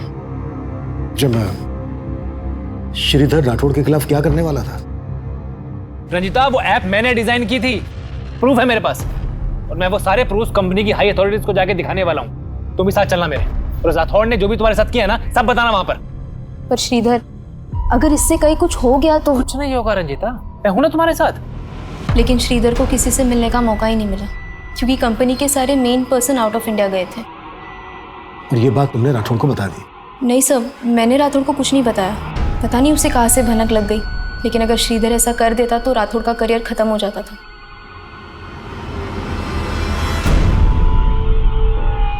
गाइस, ये रंजीता अभी तक आई क्यों नहीं है? फोन भी नहीं उठा रही है। यस सर, ये सब आप क्या कर रहे हैं? I think there is a misunderstanding. Sir मेरे एम्प्लॉयज के सामने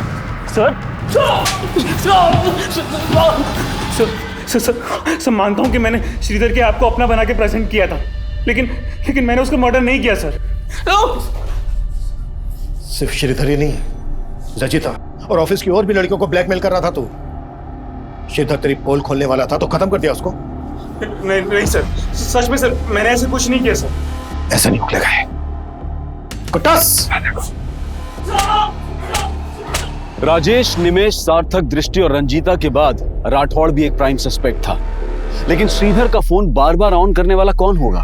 फिलहाल इसका पता नहीं लग पाया था, लेकिन पुलिस को लग रहा था कि ये सब कुछ उन्हें असल मुजरिम से भटकाने की कोई चाल है। पुलिस इस केस को नतीजा देने के लिए श्रीधर से जुड़ी बारीक से बारीक बात पता कर रही थी। लाश पर मिले शॉपिंग बैग से भी कोई क्लू नहीं मिल रहा था, और यह भी पता नहीं चल पा रहा था कि वो डक्ट टेप्स किसने और कहां से खरीदी होंगी। पुलिस को हत्या का मोटिव समझ में ही नहीं आ रहा था, और इस केस की अगली जानकारी इसे और उलझा देने वाली थी। उनके बीच चाहे जितने भी हो फासले, वो मिल ही जाते हैं जो एक दूसरे का नसीब होते हैं। इसीलिए मुझसे भागो मत, करीब आ जाओ ये फासले मिटाने के लिए। उस दिन तू बहुत बोल रही थी है ना?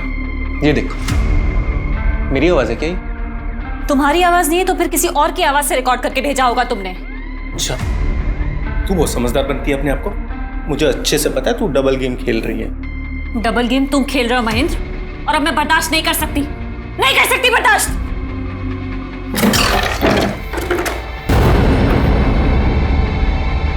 क्या है यार? देविका, छुटकारा चाहिए ना तुम्हें मुझसे? छुटकारा चाहिए ना? हाँ तो मार दो मुझे, मारो, मार दो मुझे। हटना।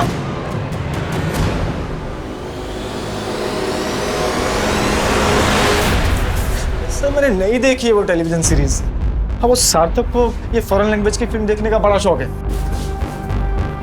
खुद को बचाने के लिए बार बार सार्थक का नाम ले रहा है। ये राजेश भी मिला है ना तेरे साथ, और विलास भी। विलास से तूने और राजेश ने मिलवाया था ना श्रीधर को।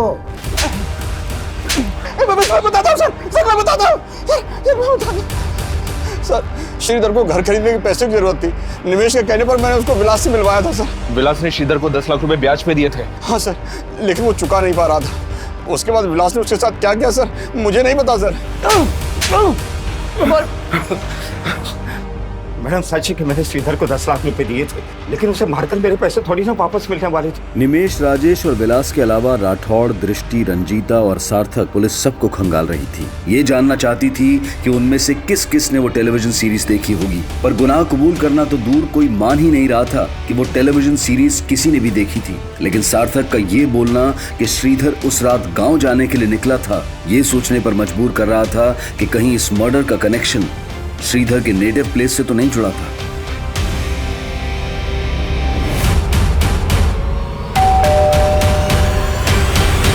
श्रीधर के दोस्तों ने आपसे झूठ कहा है, तो अगर यहाँ आता तो हमें बताता जरूर। श्रीधर यहाँ 1 महीना पहले भी आया था। ये बात आपने हमसे कहाँ बताई? और जब 1 महीना पहले श्रीधर यहाँ आया था तो बहुत कुछ ऐसा हुआ था जो एक माँ होने के नाते आपको हमें बता देना चाहिए था, लेकिन आपने हमें नहीं बताया। सर आप गलत समझ रहे हैं। ठीक है, आप हमें सही समझा दीजिए। जब 1 महीना पहले श्रीधर यहाँ आया था तो क्या हुआ था?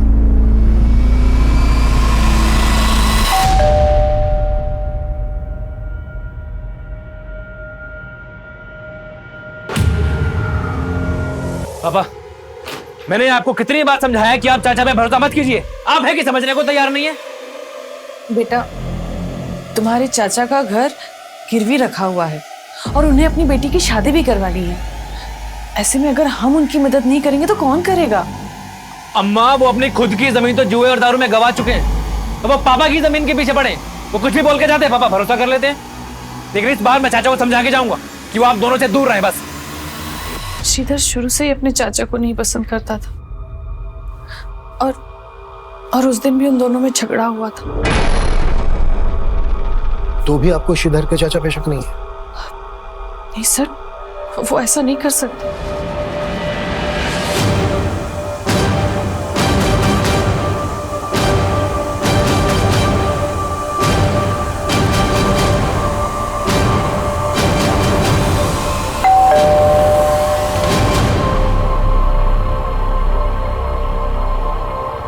सर कैसी बात कर रहे हैं आप? श्रीधर मेरे बेटे के जैसा था।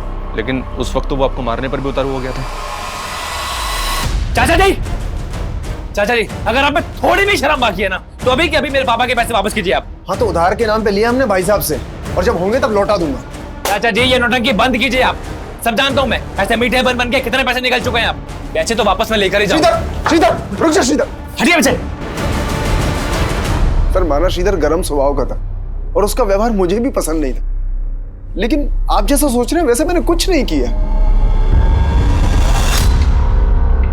कौन हो सकता है वो जिसने इतना परफेक्ट मर्डर किया कि अभी तक हम कोई क्लू नहीं ढूंढ पाए? सर श्रीधर का मोबाइल फिर से ऑन हुआ है, उसी एरिया में जहाँ पहले ऑन हुआ था। वो जो कोई भी है, इस बार बचना नहीं चाहिए। सर,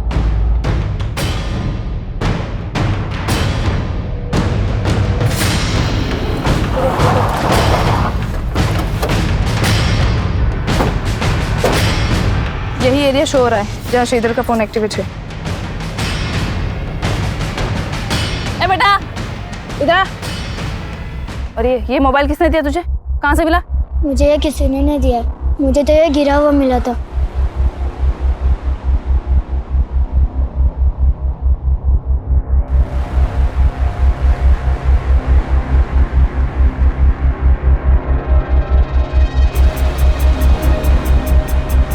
इस मोबाइल के साथ एक लैपटॉप भी वहाँ पड़ा था। घर कहाँ है तेरा? सर, जिस एरिया से उस बच्चे को श्रीधर का लैपटॉप और मोबाइल मिला था, उसी एरिया से श्रीधर की लाश मिली। हो सकता है वो बच्चा किसी के कहने पे झूठ बोल रहा हो। नहीं सर, फिलहाल ऐसा कुछ मिला नहीं, लेकिन मैं चेक कर रही हूँ। श्रीधर के लैपटॉप और मोबाइल में कुछ मिला? लैपटॉप तो चेक हो रहा है सर, लेकिन मोबाइल में कुछ मिला है। ये देखिए, मोबाइल की होम स्क्रीन पे एक लड़की का फोटो है। मोबाइल में एक मैसेजिंग और कॉलिंग ऐप भी है जिसमें मरियम नाम से एक आईडी है जो इस लड़की से जुड़ी हुई लग रही है। आईडी के प्रोफाइल स्टेटस में इसी लड़की का फोटो है सर। मरियम, पता करो कौन है ये लड़की।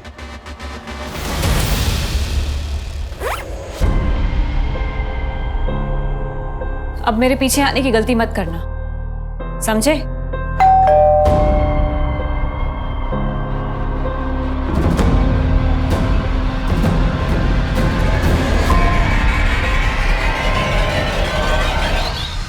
जी सर, ये मेरी आईडी नहीं है, मैं इसको यूज ही नहीं करती। लेकिन देविका, जिस कॉल सेंटर में तुम काम करती हो वहां पर कस्टमर से बात करने के लिए तुम्हें नाम दिया गया है मरियम। मरिया नाम की आईडी है ये। फोटो है इसमें तुम्हारा, श्रीधर के फोन में भी तुम्हारा फोटो है। लेकिन सर, मैं किसी श्रीधर को नहीं जानती। हाँ, लेकिन काफी टाइम से कोई तो मुझे तरह तरह के गिफ्ट्स देके परेशान कर रहा था सर। इनफैक्ट उसने मुझे कई सारे पेन ड्राइव्स भी भेजे थे जिसमें मेरे ही फोटोज थे सर। मैं आपको दिखाती हूँ।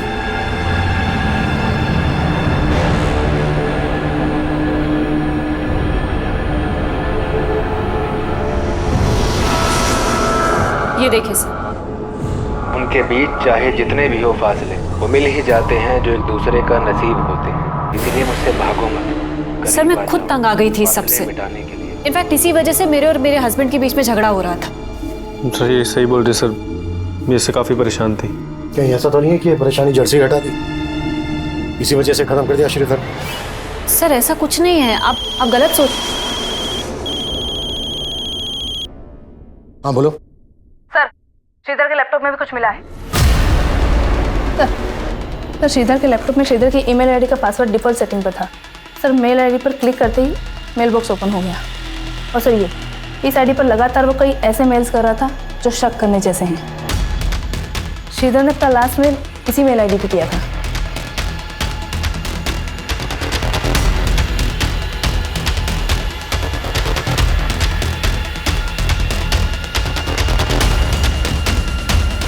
पता करो ये आईडी कौन यूज कर रहा था। जो भी आईडी यूज कर रहा था वो भी श्रीधर की मर्डर के लिए जिम्मेदार हो सकता है। तो आप है वो जिन्हें श्रीधर मेल किया करता था। तो कब से चल रहा था ये सब श्रीधर के साथ?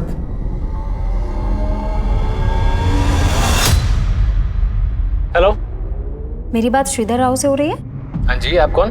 सर, पीबीडी बैंक की तरफ से आपको क्रेडिट कार्ड का ऑफर है, क्या आप इंटरेस्टेड है? तो पहली बार मैंने और श्रीधर ने एक दूसरे से बात की थी। श्रीधर ने काफ़ी देर बात करने के बाद मुझे अगले दिन फिर से कॉल करने के लिए कहा। सर, कल आपसे बात हुई थी, आप क्रेडिट कार्ड लेने में इंटरेस्टेड है ना? जी, क्योंकि आपकी आवाज़ बहुत प्यारी है। क्या कहा सर? नहीं, कुछ नहीं। अच्छा, आप मुझे कल फिर फ़ोन कीजिएगा ना? अगले दिन भी हमारी काफ़ी देर तक बात हुई, फिर उसने अचानक से बोला कि ठीक है, मैं आपका ये कार्ड ले लेता हूँ, लेकिन आपको भी मेरी एक शर्त माननी पड़ेगी। कैसी शर्त सर? आपको मुझसे दोस्ती करनी पड़ेगी। सर, पहले तो मुझे बहुत अजीब लगा, लेकिन श्रीधर से बात करने के बाद मुझे उससे बात करना बहुत अच्छा लगने लगा। और उससे बात करने के लिए तुमने मरियम नाम की फेक आईडी बनाई। देविका तुम्हारे कॉल सेंटर में काम करती थी। श्रीधर से बात करने के लिए तुमने देविका के कॉलिंग नेम का इस्तेमाल किया, मरियम। सर, उससे अपनी असली पहचान से बात करने से डर रही थी मैं। मुझे बिल्कुल भी अंदाज़ा नहीं था कि हम दोनों एक दूसरे से बात करते करते इतना क्लोज आ जाएंगे, एक दूसरे को इतना समझने लगेंगे। हम दोनों एक दूसरे से हर बात शेयर करते थे। उसके बाद श्रीधर ने मुझे शादी के लिए प्रपोज कर दिया और मुझसे मिलने की जिद करने लगा। मरियम, प्लीज मना मत करो। तुम समझ नहीं सकती हो मैं तुमसे मिलने के लिए कितना बेचैन हो रहा हूँ। मैं भी तुमसे नहीं मिल सकती हूँ। मिल नहीं सकती हो तो कम से कम अपनी फोटो तो शेयर कर सकती हो। सर, मैं बाकी लड़कियों जैसी सुंदर नहीं दिखती, इसलिए मुझे डर था कि वो मुझे देखेगा तो मुझे रिजेक्ट कर देगा। इसलिए तुमने देविका के फोटो उसको भेज दिए।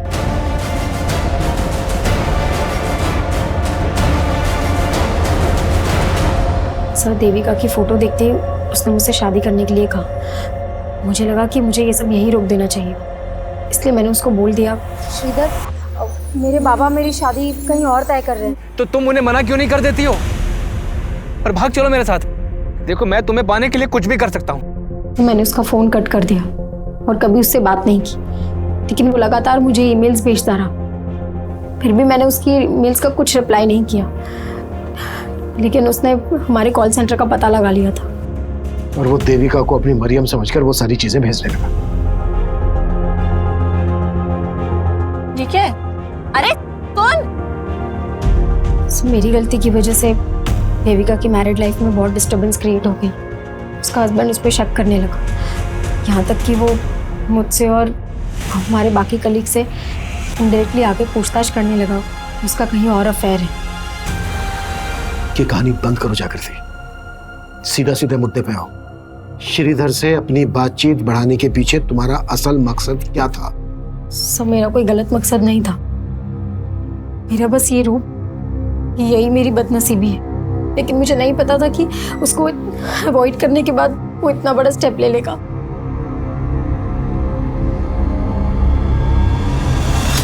सर मैंने चेक किया लेकिन ऐसा कुछ मिला नहीं जिससे लगे कि लड़की श्रीधर से कभी मिली होगी। लेकिन सर जिस टेलीविजन सीरीज से वो क्राइम सीन इंस्पायर्ड है उसकी डीवीडी श्रीधर की रैक में मिली डीवीडीज में भी थी। श्रीधर ने अपने आखिरी मेल में उस लड़की के लिए लिखा था, अब मैं तुम्हें कभी परेशान नहीं कर पाऊंगा मरियम, खुश रहना, मैं जो करने जा रहा हूं उससे कभी तुम्हें कोई आंच नहीं आएगी।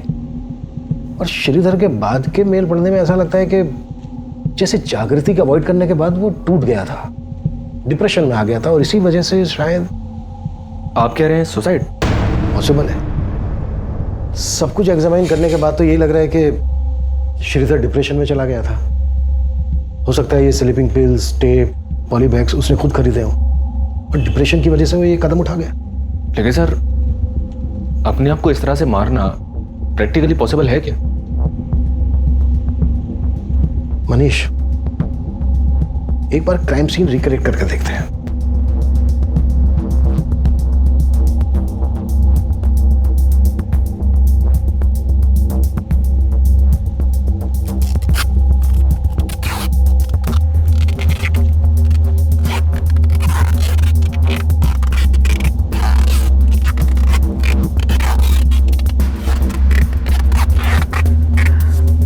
नहीं सर, इससे ऊपर नहीं हो पा रहा है। ठीक है, उसका भी शायद यहीं तक था।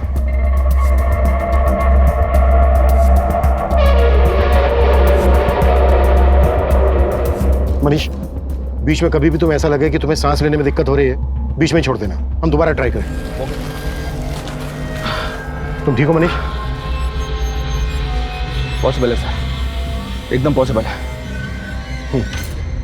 मतलब श्रीधर ने अपनी आत्महत्या को मर्डर का रूप दिया ताकि जागृति पे कोई आंच ना आए। इस सब के लिए उसे जिम्मेदार न ठहराया जाए। आखिरकार पुलिस ने इस केस को सुसाइड की थ्योरी दी, लेकिन फिर भी पुलिस द्वारा जागृति पर अबेटमेंट ऑफ सुसाइड के चार्जेस लगाए गए हैं। पर यह सवाल भी कम हैरान करने वाला नहीं है कि इतना हताशा भरा कदम उठाने से पहले श्रीधर ने अपने माता पिता के बारे में क्यों नहीं सोचा। हम सब अपनी जिंदगी में फेलियर्स का सामना करते हैं, लेकिन फेलियर्स भी तो हमें आगे बढ़ने की सीख दे सकते हैं। माना कि सपने बुनना इंसानी फितरत है, लेकिन जीवन की वास्तविकता को स्वीकार करना भी बहुत जरूरी है। सच्चाई से भागने की बजाय उससे लड़कर ही हमारा संघर्ष सफल हो सकता है। अब मैं अनूप सोनी आपसे विदा लेता हूं। फिर मुलाकात होगी क्राइम पेट्रोल सतर्क के ब्लैक हेडलाइंस अध्याय में एक और नए केस के साथ। और याद रखें, क्राइम और आपके बीच में सिर्फ इतना फर्क है कि आप कितने सतर्क हैं। सतर्क रहें, सुरक्षित रहें। जय हिंद। क्राइम पेट्रोल्स के और भी दिलचस्प कहानी देखने के लिए हमारे चैनल को सब्सक्राइब करें और बेल आइकॉन दबाना न भूलें।